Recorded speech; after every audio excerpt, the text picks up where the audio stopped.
শুন করি টাকা তুলে আপনাদের দিয়ে আমারটা নিয়ে বাড়ি চলে যাবে।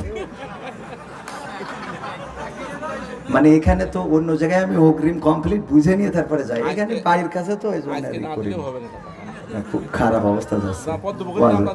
দাদা বাড়ি তো একটু বেশি করে দেবেন, আল্লাহ কবুল করুন, বলেন আমিন। তো যাই হোক, আমার মতো এত সরল সোজা, এত সোজা সাপটা কথা কেউ বলবে না। এত সোজা সাপটা কথা বলার জন্য বুকির জজবা থাকা লাগবে। আমি করি অন্যায়, এমনি পাপের সীমা নেই, তারপরে যদি মিছে কথা বলি, অনেকেই স্ট্যাটাস দেয় আমি কোরআনের দাওয়াত নিয়ে আজকে চললাম রাজশাহী। তো তোর দাওয়াত টাকা না দিলে তুই রাজশাহী তো তোর জীবনে যাতে দেখি রাজশাহী কি, তুই তো আমাকে ছুটি করে আসিস না, কথা কয় না। ও কোরআনের দাওয়াত নিয়ে চলে যাচ্ছে রাজশাহী, টাকা না দিলি তো আসে না, বলেন ঠিক না বে ঠিক? তো যাই হোক, আজকের এই মাহফিল কিসের উদ্যোগে? 12তম বাৎসরিক তাফসীরুল কোরআন মাহফিল পদ্মপুকুর দারুস সালাম কুরআনী হাফিজিয়া ও এতিমখানার উদ্যোগে। এই মাহফিলের শ্রদ্ধাভাজন সভাপতি রয়েছেন জনাব মোহাম্মদ আব্দুল আজিজ খোকন সাহেব, যিনি সভাপতি পদ্মপুকুর দক্ষিণপাড়া জামে মসজিদ, এবং আজকের প্রধান অতিথি হিসেবে রয়েছেন আমার পাশে জনাব শ্রদ্ধাভাজন বড় ভাই মোহাম্মদ আশফাকুজ্জামান খান রনি। এছাড়া আলোচনা করেছেন হযরত মাওলানা আবুজার গিফারি, আলোচনা করেছেন অত্র অঞ্চলের আরও অন্যান্য উলামায়ে কেরাম। পরিচালনায় রয়েছেন মোহাম্মদ আব্দুর রহমান, যিনি পরিচালক রাজাতুল জান্নাত মহিলা মাদ্রাসা। এছাড়া আমার সামনে উপবিষ্ট দিনদার ইমানদার মুসলমান ভাই বাবাজিরা, পর্দার অন্তরালে আমার মা এবং বোনেরা, সবাইকে অন্তরস্থল থেকে আনুষ্ঠানিকভাবে সালাম জানাচ্ছি, আসসালামু আলাইকুম ওয়া রাহমাতুল্লাহ। আল্লাহর শুকরিয়া আদায় করছি যে মহান রব দয়া করে মায়া করে আমাদেরকে মানুষ হিসাবে সৃষ্টি করেছেন, আজকের এই পরিবেশে আসার বসার তৌফিক দান করেছেন। যেই সময় পদ্মপুকুর হাসপাতালে অনেকেই আছে মৃত্যু যন্ত্রণায় কাতরাচ্ছে, এখানে না থাকলেও সদরে আছে, যে আল্লাহ এতগুলো মুসিবত থেকে মুক্ত রেখে এখানে এসে বসার তৌফিক দান করেছেন, সেই রবের শুকরিয়া আদায় করে সবাই পড়ছি আলহামদুলিল্লাহ। আল্লাহর শুকরিয়া আদায় করলে আল্লাহ রাব্বুল আলামিন নিয়ামত বাড়িয়ে দেন, বলেন সুবহানাল্লাহ। যদি কেউ একবার সুবহানাল্লাহ বলেন, বুখারী শরীফের হাদিস হলো যে আল্লাহ রাব্বুল আলামিন এই জমিনের যত খালি জায়গা আছে সমপরিমাণ সওয়াব তার আমলনামায় দিয়ে দেন, বলেন সুবহানাল্লাহ। সুবহানাল্লাহ বললে কোনো অসুবিধা নাই, সুবহানাল্লাহ, আলহামদুলিল্লাহ, লা ইলাহা ইল্লাল্লাহ, আল্লাহু আকবার। যদি কেউ একবার এই চারটা কালিমা পড়ে, আল্লাহ রাব্বুল আলামিন তার জন্য জান্নাতে একটা বীজ বপন করে দেন, যেটার চারা হয় এবং পরকালে ওই জান্নাতের গাছের ছায়াতলে সেই স্থান পাবে। আল্লাহ নবী সাল্লাল্লাহু আলাইহি সাল্লাম বর্ণিত হাদিস। সম্মানিত ভাইয়েরা, এই জন্য আল্লাহ রাব্বুল আলামিনের জিকির করা, তার তাসবিহ জপা, আমরা এগুলো না জপে এখন তো অনেকেই অনেক রকম জিকির বানাই নিয়েছি, কেউ হ্যাঁ হ্যাঁ করে, কেউ এই করে তাই করে, কত রকম জিকির। জিকির শয়তান ফেল মেরে জিকির, মানে ভয় পেয়ে গেছে যে এটা কি, এই জিকির আছে না নাই? শয়তান কয় তোরা থাক বাংলাদেশ, আমি চলে গেলাম, কারণ আমার আর এখানে কোনো ডিউটি নেই, তোরা যা করছিস তাতে আমার আর কোনো ডিউটি আছে না নাই, এরকম। এরপরে আমি একটা জিনিস সেদিনও আলোচনায় বললাম, আমার একটা বিষয় মনে হতো যে শয়তান কি আসলে রোজার মাসে কি বাইন্দে রাখে, মানে ওর কি শৃঙ্খলিত করা হয়? তো আমি ঈদের দিন প্রমাণ পাইছি যে আসলেই ওর বেঁধে রাখা হয়, ওর ঈদের দিন ছেড়ে দেওয়া হয়। কারণ ঈদের দিন আমি যা উদো চ্যাংড়াতে যা দেখলাম আর মহিলাদের মেয়েদের যা দেখলাম, তাতে আমার বোঝা শেষ যে ঠিকই শয়তানা ছেড়ে দিয়েছে, ও একদম এসে গ্যাটিস মেরি গিয়ার দিয়ে সব রাস্তায় নামাইতেছে, ঠিক না বেঠিক? গদখালি আমি যাও আলো, আমি ওই দিন আবার আর এক জায়গায় দাওয়াত ছিল, জল খাটতে গেছিল, দুইটা, ওই দিন আবার দুইটা প্রোগ্রাম ছিল। যাই হোক, প্রোগ্রাম ছিল, চলে গেছিলাম ঈদের দিন। তো সব মিলাই এই যে অবস্থাগুলো দেখেছেন না, আর মা বোনদের ধৈর্য আছে, আমি ধৈর্য পাইছি শয়তানের ধৈর্যের উপরে ধৈর্য আমি কারো দেখি নাই। আপনাদের মনে হয় আল্লাহ বলেছে কি, ইন্নাল্লাহা মাআস সাবিরিন, আল্লাহ ধৈর্যশীলকে পছন্দ করে, এবং সেই ধৈর্যশীল শয়তানের উপরে আমি একটাও পাই নাই। কারণ এই শয়তান দেখেন, আশফাকুজ্জামান খান রনি ভাই এখন নামাজ রোজা করে, আল্লাহ আল্লাহগিরি করতেছে, এই জন্যই শয়তান কোনোদিন মনে করবে না যে ও যেহেতু বিএনপি করতে এখন জামাত মার্কা হিগে যাক, ওরা আর আমি ধোকা দেবো। কথার কথা, মানে আল্লাহর রাস্তায় যে চলেন, টুপি দিয়ে দাড়ি দিয়ে চলছেন, শয়তান এটা মনে করে না যে যেহেতু সে নামাজি হয়ে গেছে তাহলে ওর আর ধোকা দেব না, এটা মনে করে? কথা কয় না। শয়তান কি এটা মনে করে? একজন নামাজি যখন মসজিদে যায়, নামাজি হয়ে গেছে, শয়তান কি মনে করে ও নামাজ পড়ে আর ওর ধোকা দেব না? বরং শয়তান ওর পিছনেই লেগে থাকে মৃত্যুর আগ পর্যন্ত, যখন সে মারা যাবে তখনও তার পিছনে লেগে থাকে যে কি করে ওর ওই জায়গা থেকে ফিরিয়ে আনা যায়, ঠিক না বেঠিক? হ্যাঁ। এরপরে দেখেন, মা বোনদের কথা বলছিলাম, আমার মা বোনেরা এই ঈদের দিন বেরোলো, মাথার মধ্যে যে কটা সিফটি পিন আর পেরেক মারা, এত পেরেক মারার ধৈর্য পুরুষদের আছে বলে আমার মনে হয়। বলেন, বরং পুরুষরা কি খোঁজে, একটা গোল গলা গেঞ্জি ঠাস করে গলায় পরাই দেবে, বুতাম লাগানোরও টাইম নেই, বুতাম যেন না লাগানো লাগে, আর বুতাম যদি থাকে তাও খুলে থুয়ে দেবে, এর দুটো লাগাই দিয়েছে আর এগুলো খোলা, কলারটা ভাঁজতে সুন্দর করে রাখবে, তাও টাইম নেই যুবকদের, কথা কয় না। আর মা বোনেরা সিফটি পিন তো সিফটি পিন এগুলো লাগাইছে, উন্নাটা ভালো উন্না ভাঁজ করে করে 4 তালা বানাইছে, 7 তালা বানাই। তারপরে যে লিপস্টিকের বাইরে দিয়ে আবার তার কাটার বর্ডার এমনি দিয়ে চিকন করি, এত কায়দা করি, ও তো দ্বিতীয়তে একটা ধৈর্যের দরকার আছে বলেন। এরপরে কি করে, তারপরে যে পোশাক আশাক মেকআপ করিয়েছে সুন্দর করে সাদা করি, তারপরে আবার একটু লাল মেরি দিস। বলছেন যে হুজুর আপনি এত খেয়াল করে দেখেন, বাবারে চোখের সামনে তো পড়ে, ধৈর্য আছে না নাই?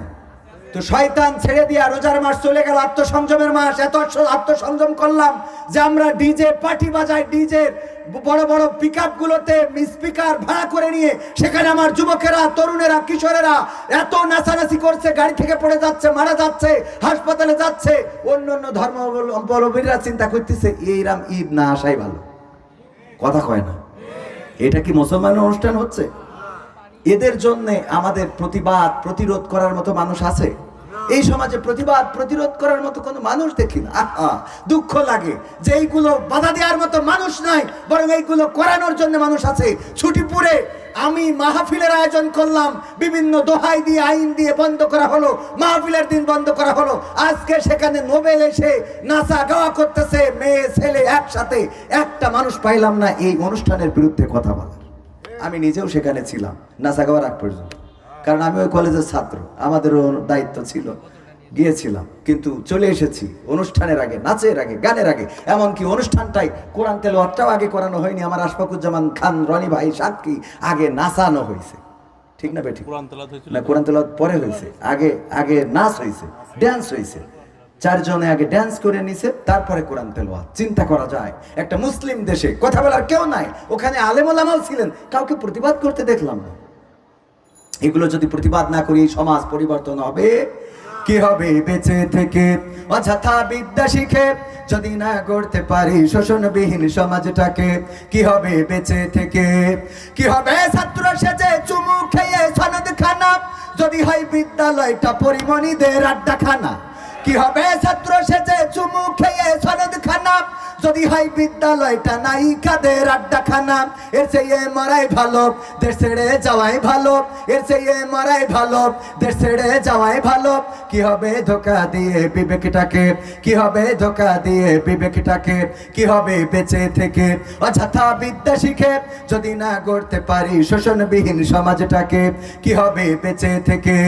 কি হবে লেখালেখি কলমবাজির ওই মহড়া, সমাজের আসল চিত্র যদি না যাই তুলে ধরা? কি হবে লেখালেখি কলমবাজির ওই মহড়া, সমাজের আসল চিত্র যদি না যাই তুলে ধরা? যদি ওই ঘুষের বলে কলমটা উল্টো চলে, যদি ওই হ্যালো কলে ক্যামেরা উল্টো বলে, তবে কি যাবে রোখা দুর্নীতিকে? তবে কি যাবে রোখা দুর্নীতিকে? কি হবে বেঁচে থেকে অযথা বিদ্যা শিখে যদি না গড়তে পারি শোষণবিহীন সমাজটাকে? কি হবে বেঁচে থেকে? কি হবে যুবক নামের বোঝা হয়ে এই ধরাতে, যেখানে মা বোনেরা ধর্ষিতা হয় দিনে রাতে? কি হবে যুবক নামের বোঝা হয়ে এই ধরাতে, যেখানে মা বোনেরা ধর্ষিতা হয় দিনে রাতে? যৌবনের সার্থকতা ঘুচিবে সকল ব্যথা, যৌবনের সার্থকতা ঘুচিবে সকল ব্যথা। পারো যদি বলি দিতে মানুষরূপী পশুটাকে, পারো যদি বলি দিতে মানুষরূপী পশুটাকে? কি হবে বেঁচে থেকে অযথা বিদ্যা শিখে যদি না গড়তে পারি শোষণবিহীন সমাজটাকে? কি হবে বেঁচে থেকে? কি হবে নামাজ রোজা ইমানদারির বড়াই করে কোরআনের খাদেম যারা, তারা যদি থাকে কারাগারে? কি হবে নামাজ রোজা ইমানদারির বড়াই করে কোরআনের কর্মীগুলো থাকে যদি কারাগারে? মসজিদের কোণে বসে জিকির যত করো কষি, মসজিদের কোণে বসে তাসবিহ যত টানো ঠেসে, এভাবে যাই না পাওয়া আল্লাহকে, এভাবে যাই না পাওয়া আল্লাহকে? কি হবে বেঁচে থেকে অযথা বিদ্যা শিখে যদি না গড়তে পারি শোষণবিহীন সমাজটাকে? কি হবে বেঁচে থেকে? কি হবে, কি হবে ইমাম হয়ে, কি হবে আলেম হয়ে ইমাম সেজে মসজিদেতে, পারো যদি সত্য কথা উচ্চ স্বরে না বলিতে? এমন ইমাম আছে না নাই? হক কথা উচ্চ স্বরে বলে না, জায়গা বুঝে লাইন বুঝে কথা বলে, যেই কথা বললে মার খাওয়া লাগবে না, যেই কথা বললে ইমামতি যাবে না, যেই কথা বললে বেতন বেড়ে যাবে, এরকম কথা বলে এমন ইমাম আছে না নাই? এমন ইমাম হওয়া যাবে না। হক কথা স্পষ্ট করে বলতে হবে। রিজিকের মালিক কোন মসজিদের সভাপতি নন, রিজিকের মালিক কোন মসজিদের সেক্রেটারি নন, রিজিকের মালিক কোন মসজিদের ম্যানেজিং কমিটি নন। রিজিকের মালিক কে? কি হবে আলেম হয়ে ইমাম সেজে মসজিদেতে, পরে যদি সত্য কথা উচ্চ স্বরে না বলিতে, স্যাক্রিফাই করো যদি ছেড়ে দাও ইমামতি, স্যাক্রিফাই করো যদি ছেড়ে দাও ইমামতি। কি হবে ধোঁকা দিয়ে আল্লাহকে, কি হবে ধোঁকা দিয়ে আল্লাহকে, কি হবে বেঁচে থেকে অযথা বিদ্যা শিখে যদি না গড়তে পারি শোষণবিহীন সমাজটাকে। কি হবে বেঁচে থেকে, কি হবে নেতা হয়ে জনবলে ঘাড় ফুলিয়ে, রাজপথ গরম দেখে যদি থাকো ঘরে শুয়ে। এমন নেতা আছে না নাই? রাজপথ গরম দেখলে নেতারে আর রাজপথে পাওয়া যায় না। এই নেতা দেখার জন্য গোটা সংসদটা দেখলেই তো হয়ে যায়। শেখ হাসিনা থেকে শুরু করে গোটা এমপি মন্ত্রী সব একবারে চলে গেছে একযোগে। আমাদের উপজেলা চেয়ারম্যান, ভাইস চেয়ারম্যান, ইউনিয়ন পরিষদের চেয়ারম্যান একযোগে চলে গেছে না? এই নেতারা বলতো যে কি, শাহবাগে বললো আমরা যদি পিশাব করে দিই বানের পানির মতো ভাসি যাবে। আমি বললাম তোমাদের বানের পানির মতো দরকার নেই, খালি এসে ওই স্যালোর পানি যেখানে পড়ে ওখানে একটু মুইতে 1 বিঘে জমি ভাসাই দাও দেখি। ঠিক না বে ঠিক? লিকচার ক্ষমতা থাকলে লিকচার বড় বড় দেয়া যায়। রাজপথে দাঁড়ানোর মতো বড় দুঃখ হয় যে শেখ হাসিনা 16টা বছর যেসব গোলামদেরকে কুকুরদেরকে পালন করেছে, একটা কুকুরও রাজপথে নামে নাই। বলেন ঠিক না? আবার তারাই আমাদেরকে দেখলে ঘেউ ঘেউ শুরু করে দিত। আমাদেরকে দেখার পরে 71-এর রাজাকার, এই মুহূর্তে বাংলা ছাড়। আমরা রাজাকার নই, বাংলাদেশের পাসপোর্ট নিয়ে এখানে বসবাস করি। দাদাদের রাজাকার যারা, তারাই আমাদেরকে রাজাকার বলে থাকে। রাজাকার কারা তারা প্রমাণ করে দিয়েছে এই দেশ থেকে ওপারে যে। ঠিক না বে ঠিক?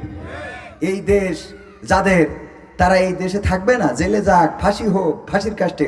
ওনার নেত্রী বেগম খালেদা জিয়া শত জুলুম সহ্য করেছেন এই দেশে, ঠিক কিনা? আর আমাদের নেতারা তো ডাইরেক্ট জুলুম সহ্য করে একেবারে ফাঁসির কাস্টে ঝুলে ওপারে চলে গেছে। ঠিক না বেঠে? ক্ষমতায় কেউ স্থায়ী হয় না, হোক না সে হাসিনা কি বারে না, সে আরটা চিরকাল থাকে না। ক্ষমতায় কেউ স্থায়ী হয় না, মুজিবুর বেশি দিন থাকেনি, জিয়াউর কেউ তো রাখেনি। মুজিবুর বেশি দিন থাকেনি, জিয়াউর কেউ তো রাখেনি। এরশাদ চলে গেছে পৃথিবী ছেড়ে, এরশাদ চলে গেছে পৃথিবী ছেড়ে, কেউ আজ তার কথা কয় না। ক্ষমতায় কেউ স্থায়ী হয় না, হাসিনা ক্ষমতা ধরে রাখতে আয়না ঘর বানিয়েছিল, জনগণের রোশানলে দাদার দেশে পালিয়ে গেল।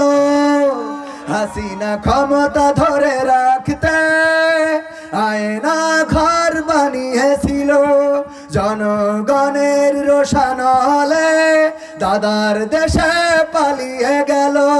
ডিবি হারুনের পাশে আর, ডিবি হারুনের পাশে আর পরিমণিদের দেখা যায় না।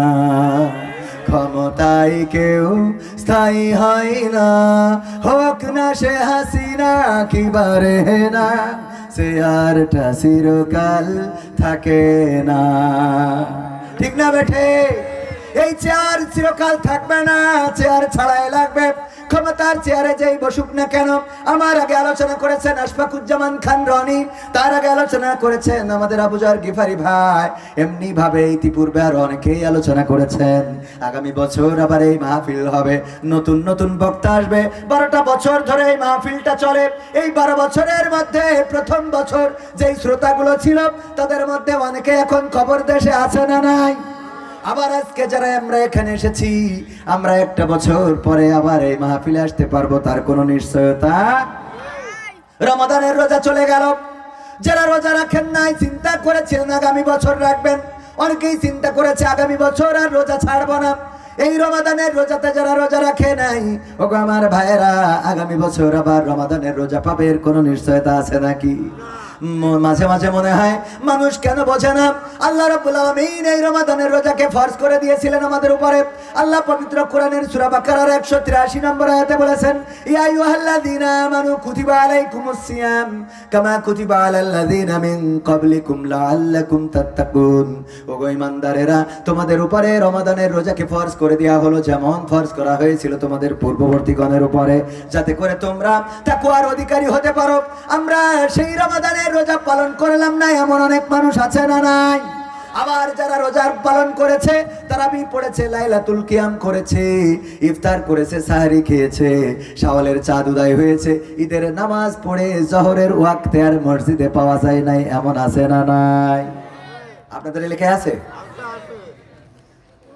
আমার আব্বা উদাহরণ দিতেন, আমিও মাঝে মাঝে বলি, ঈদের নামাজ পড়ে বাড়িতে আসলাম, স্ত্রীকে খুঁজে পাওয়া যাচ্ছে না, স্ত্রীকে খুঁজে পাওয়া যায় না, কোথায় গেল? সন্তান কান্নাকাটি করে, আব্বা মাকে তো পায় না। আমি বললাম খুঁজে দেখো উত্তর পাড়া, দক্ষিণ পাড়া, আমি যাই পূর্ব পাড়ার, পশ্চিম পাড়া, খুঁজে দেখলাম কোথাও নাই। সন্তান এসে বলল, বাবা কোথাও পাওয়া গেল না। আমি বললাম অসুবিধা নাই, আমি তো আছি, তোমারে যাই হোক করে কষ্ট মষ্ট করে রান্না বান্না করে খাওয়াবো। 11টা মাস কষ্ট করে রান্না করে খাওয়ালাম। যখন রোজার চাঁদ উঠেছে, স্ত্রী পিছন দিকে এসে সালাম দিচ্ছে, আসসালামু আলাইকুম ইয়া স্বামী। আমি বললাম কে তুমি? বলতেছে আমি তোমার স্ত্রী, তোমার কি মনে নাই কে তুমি? আমার স্ত্রী কোনতে আসলে কেন? আমি তোমার ওই যে কতবার রমাদানের সময় তোমার সাহারির ভাত, পান্তা ভাত গরম করে দিছিলাম, তোমার ইফতারির সময় পাখা দিয়ে বাতাস করে দিছিলাম, তোমার সাহারির সময় ডেকে দিয়েছিলাম, তোমার তারাবির সময় পাঞ্জাবিটা আগিয়ে দিয়েছিলাম, তুমি যখন শুয়েছিলে কপাল টিপে দিয়েছিলাম। গোটা রমাদানের রোজায় আমি তোমারে খেদমত করেছিলাম। তারপরে কি হয়েছিল? যেদিন ঈদের চাঁদ উদয় হলো, ওই দিন আমি চলে গিয়েছিলাম মকসেদের সাথে। তারপরে চলে গেলাম শেখ হাসিনার বাসায়, ওখানে কয়েকদিন থেকে চলে গেলাম ওবায়দুল কাদেরের কাছে, সেখান থেকে আবার ফখরুল ইসলাম আলমগীর, তারপরে আবার জামাত আমিরের বাসায়, তারপরে গেলাম এমনি সেমনি ঘুরে গোটা বাংলাদেশ মেরে। হঠাৎ করে যখন ঈদের রোজার চাঁদ উদয় হয়েছে, মনে পড়লো আমার স্বামীর সেহরি রান্না করে দিতে হবে, তারাবির সময় পাঞ্জাবিটা আগিয়ে দিতে হবে, ইফতারির সময় বাতাস করে দিতে হবে। এই কথা মনে করে রমাদানের চাঁদ উঠেছে, আমি আবার তোমার খেদমত করার জন্য আসিছি। আমার সন্তানকে বললাম, খুকা তোর মারে আমি কি করব? আমার সন্তান বলছে, আব্বা যাই করো তাই করো, এই মার কিন্তু আর ঘরে তোলা হবে। কথা কয় না? একটা মাস আপনি তারাবি পড়লেন, সাহরি করলেন, রোজা রাখলেন, ইফতার করলেন, নামাজ পড়লেন, শাওয়ালের চাঁদ উদয় হয়ে গেল, আর আপনি দুনিয়ার কাজে মত্ত হয়ে পড়লেন। এই দল সেই দল, ওই দল এই দল করে বেড়ালেন। মসজিদে খবর পাওয়া গেল না, ভালো কাজের সাথে পাওয়া গেল না, আপনাকে আর আল্লাহর পথে পাওয়া গেল না, আর মসজিদে সিজদা দিতে পাওয়া গেল না, আর দান সদকায় পাওয়া গেল না। 11টা মাস পরে আবার যখন রমাদানের চাঁদ উদয় হলো, আর মসজিদে যেয়ে সামনের কাতারে বসে বলেন, ইমামের তারাবির টাকা কিন্তু গত বছরের থেকে বেশি দিতে হবে। আছে না নাই? সামনে দাঁড়ায় 11 মাস ধরে ওর খবর নেই। ওই দিন যেই সামনে যায় নামাজ পড়তে বলে, ইমামের কিন্তু অনেক আমরা কষ্ট দিই, সে অনেক কষ্ট করে, তাকে গত বছরের থেকে তারাবির টাকা বেশি দিতে হবে। এরম আল্লাহওয়ালা আছে না নাই? যারা 11টা মাস এমন ভাবে আল্লাহকে, আল্লাহর ইবাদত করে না, 11টা মাস পরে যে ঢোকে একবার, দুইবার, তিনবার, চারবার, আল্লাহ রাব্বুল আলামিন একবার, দুইবার, তিনবার ক্ষমা করবেন, চতুর্থবারে আর ক্ষমা করতে নাও। ফেরেশতাদের যদি বলেন, ওগো ফেরেশতারা বলো দেখি, এই লোকটা প্রতিটা বছর রমজান মাসে আসে আমার ইবাদত করে, তারপরে আবার শাওয়ালের চাঁদ উঠলে চলে যায় আর আমার ইবাদত করে না, কি করব? ফেরেশতারাই বলবে, আল্লাহ এর আর তোমার ঘরে আর তোলা যাবে? ওই যে সন্তান যেমন বলে যে, আব্বা এই মার কিন্তু আর নেওয়া যাবে, এটা তো কমন সেন্স দিয়ে বোঝার বিষয়, ঠিক কিনা? আপনি বারবার আল্লাহর সাথে উপহাস করবেন, আল্লাহর সাথে প্রতারণা করবেন, এটা করা যাবে? সমাধান খুঁজে খুঁজে ক্লান্ত হয়েছো যারা, সমাধান যদি পেতে চাও, সব পথ গিয়ে ভুলে কোরআন দেখো খুলে, সমাধান যদি নিতে চাও। সমস্যা যত সব দূর করে দিবে রব, সমস্যা যত সব দূর করে দিবে রব, যদি তুমি যাও চেয়ে যাও। সমাধান খুঁজে খুঁজে ক্লান্ত হয়েছো যারা, সমাধান যদি পেতে চাও, সব পথ গিয়ে ভুলে কোরআন দেখো খুলে, সমাধান যদি নিতে চাও। কোরআন ধরি না বলে, কোরআন পড়ি না বলে চারিদিকে হই লাঞ্ছিত, কোরআন জানি না বলে, কোরআন মানি না বলে সব অধিকার বঞ্চিত। কোরআন ধরি না বলে, কোরআন পড়ি না বলে চারিদিকে হই লাঞ্ছিত। কোরআন জানি না বলে, কোরআন মানি না বলে সব অধিকার বঞ্চিত। মরিচিকার পিছে না ঘুরে মিছে মিছে, মরিচিকার পিছে না ঘুরে মিছে মিছে, কোরআনটা খুলে দেখে নাও সমাধান। সমাধান খুঁজে খুঁজে ক্লান্ত হয়েছে যারা, সমাধান যদি পেতে চাও সব পথ গিয়ে ভুলে কোরআন দেখো খুলে, সমাধান যদি নিতে চাও। কোরআনেই বলা আছে কোন পথে চলবে, কোন পথে মিলবে মুক্তি। কোরআনেই লেখা আছে কোন পথে শান্তি, কোন পথে আসবে শক্তি। কোরআনেই বলা আছে কোন পথে চলবে, কোন পথে মিলবে মুক্তি। কোরআনেই লেখা আছে কোন পথে শান্তি, কোন পথে আসবে শক্তি। আলে আর আলোয় প্রতারিত না হয়ে, আলে আর আলোয় প্রতারিত না হয়ে কোরআনটা খুলে দেখে নাও সমাধান। সমাধান খুঁজে খুঁজে ক্লান্ত হয়েছে যারা, সমাধান যদি পেতে চাও সব পথে গিয়ে ভুলে কোরআন দেখো খুলে, সমাধান যদি নিতে চাও। কোরআনেই খুঁজে পাবে সংসার নীতি, আর কি হবে রাষ্ট্রের নীতি। কোরআনের আইন চললে দেশে দূর হবে সব দুর্নীতি। কথা বিশেষ হলো না মনে হয়? দুর্নীতি বন্ধ হবে না? হবে না? কোরআনের আইন যদি কায়েম হয় দুর্নীতি কি বন্ধ হবে? দু একজন একটু উঠাউঠি করছেন, গরমে না কষ্ট হয়ে যাচ্ছে? কোনটা? না এমনি রাত বেশি হয়ে গেছে? কোনটা? হ্যাঁ, জরুরত আছে? শেষ করে দেব? শেষ করে দেব? এলাকার সন্তান, বেশি কথা এখানে বলা উচিত না। আমি শুনছিলাম আমার রকি যখন দাওয়াত নিয়েছে, সে আমার বললো যে আমি এখানে বিশেষ আলোচক। তো আমি এটা ঠিকভাবে নিয়েছিলাম যে বিশেষ আলোচক হইলে ঠিক আছে, এলাকার সন্তান জিকর কাছে বিশেষ আলোচক হওয়াই উচিত। কারণ এলাকার সন্তান প্রধান বক্তা হইলে সেটা চলে না। এরপরে আবার এখানে আসার পরে যেটা দেখলাম খুবই বেকায়দা অবস্থা, এক বাড়ি পার্কিং, আর এক বাড়ি বসাইলো, আর এক বাড়ি ডাকে খাওয়ার জন্য, 3 বাড়ি যাইতে হবে। তো মনটা খারাপ হয়ে গেল, গেলামই না। এরপরে শুনলাম বিশেষ বক্তা তিনি কালেকশন করবেন, ওমা, পরে তিনি কালেকশন না করে নেমে চলে গেল। জিজ্ঞেস করলাম, কয় আমার কালেকশন করার কথা বলেই নাই আবুজার গিফারি ভাই। তো সব দায়িত্ব আমার পরে, ওয়াজ করবেন, গান গাবেন, কালেকশন করবেন, সব আমার পরে। এলাকার সন্তান আমার কথা শোনার জন্য বসে থাকে, আপনার মনে হয়? তো টাকা চালিপ পদ্ধতি, আমি তো ভয়তে চাচ্ছি না, তাই অনেকে উঠতেছে। এখনো মা বোনদের নিয়ে কিছু কথা বলার দরকার আছে না? নেই? মা বোনদের কিছু নসিহা করা দরকার। মা বোনেরা অধিকাংশ জাহান্নামী। হ্যাঁ, তাই এখন যেভাবে মনে হচ্ছে যে তাতে লাস্টে তুলবো বলতে কি 12টার মধ্যে আবার শেষ করার কথা, তো আর বেশি টাইমও নেই, আর আধা ঘন্টা আছে। তো আমি আপনাদের কাছে একটু মাদ্রাসার হক আদায় করার জন্য আমি আমার রকি সাক্ষী, আমি বলছিলাম যে তুমি ওই অ্যাডভান্স দিয়ে 2000 টাকা ওইটা ফেরত দিয়ে 16 দিন বাড়ি চলে যায়, বলেছি তো? আমি বললাম ফেরত দিয়ে চলে যায়। যা যেভাবে অতিষ্ঠ করছিলেন, তা আপনারা একটু অতিষ্ঠ করেন না? আপনারা একটু সময় বসা যাবে ইনশাআল্লাহ? তা না হলে তো কথা আপনারা যদি বলতে না দেন, এমনিই তো সে লাইন হারাই গেছে অনেক আগে, তারপরে যদি আপনারা লাইন আরো হারাই দেন তো আমি হারাই যাবো না। বসা যাবে আর একটু